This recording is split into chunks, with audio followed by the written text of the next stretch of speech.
तो दोस्तों, इस तपती दोपहरी में गर्मी से राहत पाने के लिए हम लोग निकल गए हैं नदी में नहाने के लिए। वाओ! ब्यूटीफुल! नदी में नहाने के लिए हम लोग जा रहे हैं कुंडेश्वर, जो कि टीकमगढ़ शहर से मात्र 5 किलोमीटर की दूरी पर स्थित है। कुंडेश्वर में महादेव जी का एक बहुत ही प्राचीन मंदिर स्थित है, जो कि टीकमगढ़ का प्रमुख पर्यटक स्थल है। बात तो सही है। दौड़ना तो पड़ता। तो मंदिर परिसर में पहुंचते ही हम लोग नहाने के लिए नदी की तरफ निकल गए। फिर नदी के शीतल जल को देखते दिल से एक ही आवाज निकली, हाय हाय, इतना सुकून। वहीं नदी किनारे सीढ़ियों पर एक डॉगी भी नदी की शीतलता का आनंद ले रहा था। फिर नदी किनारे थोड़ी देर बैठकर नहाने के लिए अपने कपड़े निकालने लगे। रहा नहीं जाता, तड़प ही ऐसी है ना। नहीं, तो खुद को निर्वस्त्र कर हम लोग नहाने के लिए बिल्कुल रेडी थे। बहुत मनुष्य लग रहे हो, मत करो, रहने दो, बहुत बुरे लग रहे हो। तौबा तौबा तौबा, थारा मूड खराब कर दिया। वहीं ये खुद को निर्वस्त्र करने के लिए थोड़ा और टाइम मांग रहा था। कौन है ये लोग? कहां से आते हैं? पानी के अंदर जाते ही हम लोगों का दिल गार्डन गार्डन हो चुका था। हाय हाय, इतना सुकून। इन लोगों को पानी के अंदर देख मैंने भी तत्काल प्रभाव से पानी के अंदर जंप लगा दी। अरे बाबा! फिर इन लोगों ने एक दूसरे के साथ कंपटीशन किया कि कौन एक किनारे से दूसरे किनारे तक पहले पहुंच पाता है। अरे बाबा! रेस खत्म होने पर चौंकाने वाला रिजल्ट सामने आया। कोच दाऊ रेस को जीत गए। ओ भाई, ये क्या है? फिर इन लोगों के बीच पानी के अंदर सांस रोकने का कंपटीशन हुआ। अरे बाबा!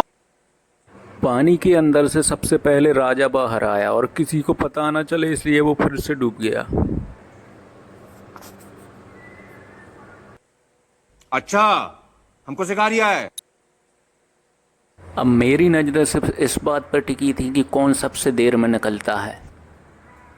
तो एक बार फिर से हमारे कोच दाऊ विनर बने और उन्होंने पानी के अंदर सबसे ज्यादा समय तक सांस रोकने का खिताब अपने नाम किया। तब पढ़ाई लिखाई में ध्यान लगाओ, IAS बनो और देश को तभी वहां मौजूद चाचा जी ने कोच दाऊ को एक भारी भरकम नगद राशि से सम्मानित किया। 150 रुपया देगा। वहीं हम लोगों को एक स्टंटमैन दिखा जो स्टंट करने के मामले में बंदरों को भी मात दे रहा था। अरे बाबा! जो कि काफी ऊंचे पेड़ की डाली से लटककर पुलअप लगा रहा था। वाओ! ब्यूटीफुल! फिर पुलअप लगाने के बाद वह डाली पर कुलाटी भी खाने लगा और कुलाटी खाते खाते वो नीचे गिर गया। देखा आपने लापरवाही का नतीजा है। फिर स्टंटमैन का स्टंट देखने के बाद हम लोग मंदिर की तरफ निकल गए। नहाने के बाद मंदिर परिसर में पहुंचते ही धूप इतनी तेज लग रही थी कि मानो जैसे कि नहाया ही ना हो। साला ये दुख का खत्म नहीं होता बे। दोपहर में टेम्परेचर ज़्यादा होने के कारण मंदिर परिसर में श्रद्धालुओं की कमी साफ देखी जा रही थी। वहीं मंदिर परिसर में ये बंदर श्रद्धालुओं से प्रसाद छीनकर अपनी दावत उड़ा रहे थे। क्या सीन है? वाह, क्या सीन है! फिर महादेव को जल चढ़ाने के पश्चात हम लोग मंदिर परिसर में ही स्थित भोजनालय की तरफ बढ़ गए। रहा नहीं जाता, तड़प ही ऐसी है ना। नहीं, जी हाँ, भूख इतनी लग चुकी थी कि तड़प बहुत बढ़ गई थी। कुंडेश्वर मंदिर के भोजनालय में भोजन करने के लिए आपको 40 रुपये का टोकन लेना पड़ेगा। मात्र 40 रुपये में आप जितना चाहो उतना भरपेट भोजन कर सकते हैं। भोजनालय में आपको दाल, चावल, पूड़ी, सब्जी, हलवा और अचार मिल जाएगा, जो कि 40 रुपये में ट्रस्ट की तरफ से एक उत्तम व्यवस्था है। बात तो सही है। दौड़ना तो पड़ता है। और साथ ही खाने में आपको वैरायटी भी मिल जाएगी। मेनू दिन प्रतिदिन चेंज होता रहता है। वाओ!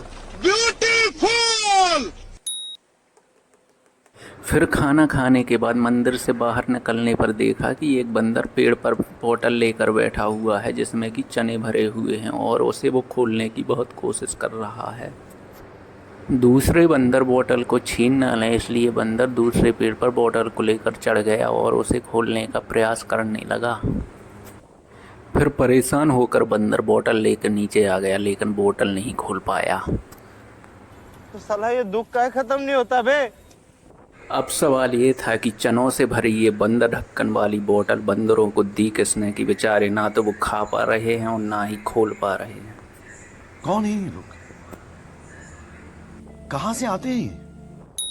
वहीं कोच ने अपने अंदर के बच्चे को जगाकर फिसल पट्टी से फिसलन मारी। कैसा लगा मेरा मजाक? बढ़ती हुई धूप को देखकर हम लोगों के अंदर से सिर्फ एक ही आवाज़ निकल रही थी, मुझे अपने घर जाना है। मुझे घर जाना है।